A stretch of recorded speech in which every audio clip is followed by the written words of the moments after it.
मतदानाच्या तोंडावर छत्तीसगडमध्ये माओवाद्यांचा हल्ला। भाजपच्या प्रचार ताफ्यावरील हल्ल्यात भाजप आमदार भीमा मंडावीचा स्फोटात मृत्यू। हल्ल्यात 5 जवानही शहीद। गुरुवारी होणाऱ्या मतदानासाठी प्रचाराच्या तोफा थंडावल्या। पहिल्या टप्प्यात नागपूर, रामटेक, वर्ध्यासह राज्यातल्या 7 मतदारसंघांमध्ये होणार मतदान।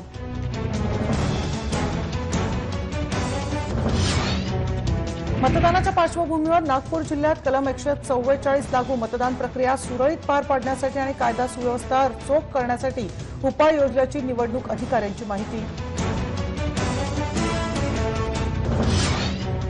पहिल्यांदा मतदान करणाऱ्या तरुणांना नरेंद्र मोदींचं भावनिक आवाहन। पुलवामा आणि बालाकोटमधल्या जवानांसाठी मतदान करण्याचं आवाहन।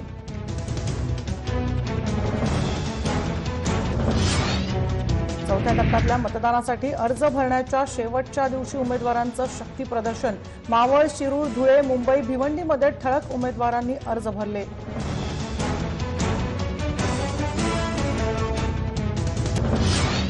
मावळ लोकसभेचा अर्ज भरताना पार्थ पवार आणि श्रीरंग बारणे समोरासमोर गळाभेट घेत एकमेकांना दिल्या शुभेच्छा।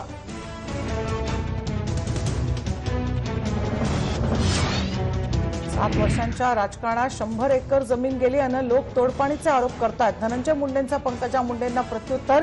चिक्की आणि मोबाईलची चौकशी आपल्या अध्यक्षतेखाली करण्याचेही खुलं आव्हान। भाजपचे बंडखोर नेते माणिकराव कोकाटे यांना एसीबीची नोटीस। ही नोटीस म्हणजे सरकारचं दबावतंत्र असल्याचा कोकाटेंचा आरोप।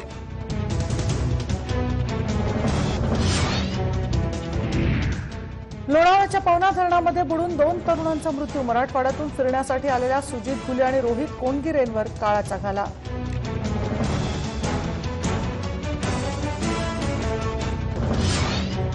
मुंबईला पाणीपुरवठा करणाऱ्या 7ही तलावांची पाणी पातळी घटली। पाणीपुरवठा करणाऱ्या तलावांमध्ये 26% इतकाच पाणीसाठा जमा।